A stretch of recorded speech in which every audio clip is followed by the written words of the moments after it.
അവനെന്നുറപ്പിക്കണം. നമ്മളെല്ലാം രോഗമായാൽ ആശുപത്രിയിൽ പോകുന്നവരാണ്.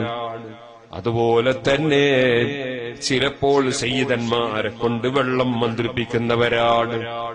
ചിലപ്പോൾ സയ്യിദന്മാര് മന്ത്രിച്ച തേന് കിട്ടിയാൽ സന്തോഷത്തോടെ വാങ്ങുന്നവരാണ്. നമ്മളെല്ലാം ഹബീബ് നബി തങ്ങൾ പഠിപ്പിച്ചതുപോലെ അതാ രോഗശമനത്തിന് മന്ത്രിപ്പിക്കുന്നവരും മന്ത്രിക്കുന്നവരുമൊക്കെയാണ്.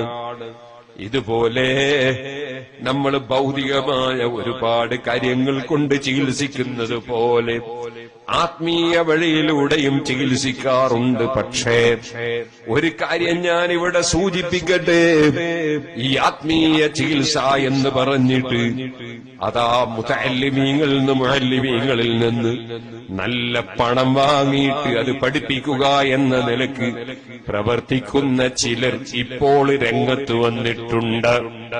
പഴയകാലത്ത് അങ്ങനെ ഒരു പ്രചരണം കേട്ടിരുന്നില്ല, കണ്ടിരുന്നില്ല.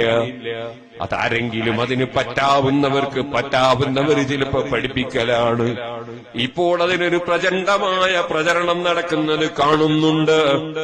അതിന്റെ പിന്നിലാണെങ്കിലോ അതിന്റെ പ്രചരണം കാണുമ്പോൾ പൂർണ്ണമായി അംഗീകരിക്കാൻ കഴിയാത്ത പലതും അതിലുണ്ട്.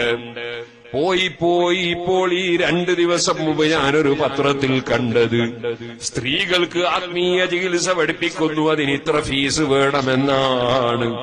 സുബ്ഹാനല്ലാഹ്, അതെവിടെയാണ് എത്തുകയെന്നറിയില്ല. ഈ ആത്മീയ ചികിത്സക്കാരന് ഫോൺ നമ്പറും കൊടുത്ത് ഈ സ്ത്രീകൾക്ക് ആത്മീയ ചികിത്സ തുടങ്ങിയിട്ട് എവിടെയാണത് എത്തിച്ചേരുക എന്നെനിക്കറിയില്ല. ഹബീബ് നബി സല്ലല്ലാഹു അലൈഹി വസല്ലം തങ്ങളുടെ പേരിൽ ബുർദ ചൊല്ലുന്നത് വളരെ പുണ്യമുള്ളതല്ലേ?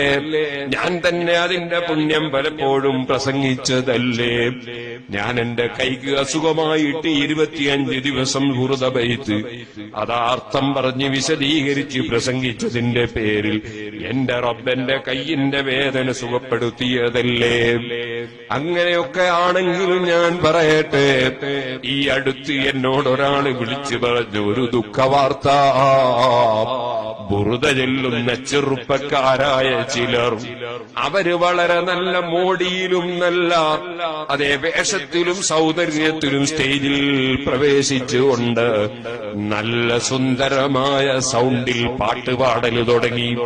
ബുർദ എന്ന പേരാണ്, പാട്ടാണ് കൂടുതലും. ഒരു സ്ഥലത്ത് വെച്ച് ഞാൻ ആളെ പറഞ്ഞേച്ച് നിർത്തിച്ചത് എനിക്ക് ഓർമ്മയുണ്ട്. അതെന്റെ ഒരു സ്നേഹിതന്റെ ബാപ്പ മരിച്ച വീടായിരുന്നു. അദ്ദേഹത്തിന്റെ 40ഓ ദുആയോ നടക്കുന്ന സമയത്ത് ഞങ്ങളൊക്കെ യാസീനും ദിക്റൊക്കെ ചൊല്ലി ദുആ ചെയ്ത് വന്ന് ഭക്ഷണം കഴിക്കാനിരിക്കുമ്പോ സുബ്ഹാനല്ലാഹ് ബുർദ തുടങ്ങാണെന്ന് പറഞ്ഞ് ബുർദയിലെ 1ഓ 2ഓ വരി ചൊല്ലിയെന്ന് തോന്നുന്നു. പിന്നെ കേൾക്കുന്നത് ദപ്പും മുട്ടിയുള്ള പാട്ടാണ്. ഇന്നാ ലില്ലാഹ്, മരിച്ച വീട് ആഘോഷദിനത്തിന്റെ വീടാണോ? സുബ്ഹാനല്ലാഹ്, ഇത് നബിദിനാഘോഷമാണോ? നമ്മുടെ ചില ബുർദക്കാർക്കും അതുപോലെ പാട്ടുകാർക്കും വിഷയങ്ങളെ കുറിച്ചൊരു ബോധവുമില്ല. മരിച്ച വീട്ടിൽ എങ്ങനെ പെരുമാറണം എന്നതിനെ കുറിച്ച് ബോധമില്ല. ദപ്പും മുട്ടിയിട്ട് അവിടെ പാട്ട് പാടുന്നത് കണ്ടപ്പോ ഭക്ഷണം കഴിക്കുന്ന സ്ഥലത്ത് ആളെ പറഞ്ഞേച്ച് ഞാൻ നിർത്തിച്ചു. അത് കഴിഞ്ഞ് ഞാൻ ദുബായിലേക്ക് ചെന്നപ്പോ പ്രധാനപ്പെട്ട ഒരു സയ്യിദ്, സുബ്ഹാനല്ലാഹ്, മരിച്ച വീട്ടിൽ വെച്ച് ഞാൻ ഈ പറഞ്ഞതുപോലെ ദപ്പും മുട്ടി പാട്ട് പാടിയിട്ട് പാടി ചിലരെത്രത്തോളം പാടിയെന്നറിയോ? സന്തോഷം സന്തോഷം സന്തോഷം സന്തോഷം. പാടുന്നത് മരിച്ച വീട്ടിൽ നിന്നാണ്. നീ സന്തോഷിക്കുന്നവൻ ആലോചിക്കണ്ടേ? സുബ്ഹാനല്ലാഹ്, തീരെ വിഷയങ്ങളെ കുറിച്ച് ബോധമില്ലാത്ത ചില പ്രവർത്തനങ്ങളുണ്ട് ഇപ്പോൾ. അതുകൊണ്ട് ഞാൻ പറയാണ്, ഇപ്പോൾ ഈ അടുത്തൊരു ചെറുപ്പക്കാരൻ എന്നെ വിളിച്ചു പറഞ്ഞു, ഈ ബുർദ പാടിയ കൂട്ടത്തിൽ ഞാൻ എല്ലാവരെയുമാണ് പറയുന്നതെന്ന് തെറ്റിദ്ധരിക്കരുതേ. നല്ല തഖ്വയും ഹുബ്ബുൻ നബിയും മഹബ്ബത്തുൻ നബിയൊക്കെ ഉള്ള ആളുകൾ ബുർദ ചൊല്ലുന്നവരിലുണ്ടാകാം. അതവര് തന്നെയാണ് അവരെ ഖൽബിനോട് ചോദിക്കേണ്ടത്. ഇസ്തഫ്തി ഖൽബക വഇൻ നഫ്തഹുക വഇൻ നഫ്തഹു. മനസ്സിനോട് ചോദിക്കണം, ഞാൻ നബിതങ്ങളോടുള്ള മഹബത്തിനാണോ പാടുന്നത്, അല്ല എന്റെ രാഗം കേട്ട് ആണും പെണ്ണുമൊക്കെ രസിക്കാനാണോ, എന്റെ സുന്ദരമായ ശബ്ദം കേട്ട് ഏതെങ്കിലും ഒരു പെൺകുട്ടി എന്റെ ഫോൺ നമ്പർ വാങ്ങി എന്നെ വിളിക്കാനാണോ എന്നത് ചിന്തിക്കേണ്ടത് പാടുന്നവർ തന്നെയാണ്. നമുക്കെല്ലാവരെ കുറിച്ചും നല്ലത് വിചാരിക്കാനല്ലേ പറ്റൂ.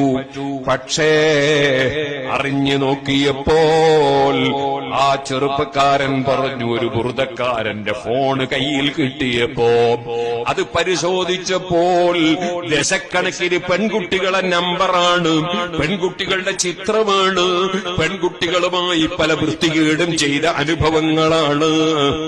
ഈ രൂപത്തിൽ ദീനിന്റെ പേരിൽ, ആത്മീയതയുടെ പേരിൽ പല തോന്നിവാസവും നടക്കുന്ന ഒരു ആഖിർ സമാനിലാണ് നമ്മൾ ജീവിക്കുന്നത്. അതുകൊണ്ട് തന്നെ സുബ്ഹാനല്ലാഹ്, ഞാൻ എന്റെ പെൺകുട്ടികളോട് പറയട്ടെ, നിങ്ങൾ ആഖിറം രക്ഷപ്പെടുത്തണമല്ലോ. നിങ്ങളെ ഫോൺ നമ്പർ കൈമാറുന്ന ഒരു ആത്മീയ ചികിത്സയും നിങ്ങൾക്ക് വേണ്ട, നിങ്ങളെ അങ്ങനൊരു ചികിത്സക്ക് ഇറങ്ങുകയും വേണ്ട. നിങ്ങൾക്ക് ജീവിക്കാൻ വേറെ പല വഴികളുമില്ലേ? അത്തരം കാര്യങ്ങളൊക്കെ നമ്മുടെ മുൻഗാമികളൊക്കെ മഹാനായ താജുല്ലുലമ ഉള്ള കാലത്ത്, കണ്യത്ത് ഉസ്താദുള്ള കാലത്ത്, കെ ഉസ്താദുള്ള കാലത്ത്, ഒക്കെ ഉസ്താദുള്ള കാലത്ത്, അങ്ങനെ മഞ്ഞനാടി ഉസ്താദുള്ള കാലത്ത് അന്നൊന്നും ഇങ്ങനെ ഒരു പരസ്യം നമ്മൾ കണ്ടിട്ടില്ലല്ലോ.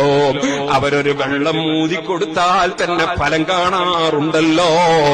എത്ര പഠിച്ചിട്ടെന്താണ്, ആത്മീയമായ ചൈതന്യമില്ലാത്തവന്റെ പ്രവർത്തനത്തിന് ഫലം കിട്ടുമോ? ദുന്യാവിന്റെ പിന്നാലെ പോകുന്നവന്റെ എന്തിനെങ്കിലും ഫലം കിട്ടുമോ? ومن أراد الآخرة وسعى لها سعيها وهو مؤمن فأولئك كان سعيهم مشكورا. പടച്ചവൻ പ്രതിഫലം കൊടുക്കുന്ന പ്രവർത്തനമെന്ന് പറയുന്നത് അല്ലാഹുവിന്റെ പ്രതിഫലം ലക്ഷ്യം വെച്ച്, ആഖിറൽ ലക്ഷ്യം വെച്ചുള്ള പ്രവർത്തനമാണ്. മറ്റുള്ളതോ അതെല്ലാം ധൂളികളായി പാറിപ്പോകുന്നതാണ്. റബ്ബിലേക്ക് ഖൽബ് തിരിച്ചുകൊണ്ട് വേണം ഏത് കാര്യവും പ്രവർത്തിക്കാൻ. മുസീബത്തുകൾ വലിച്ചിട്ടേക്കരുത്. ഞാനതൊരു സൂചനയ്ക്ക് വേണ്ടി പറയുകയാണ്.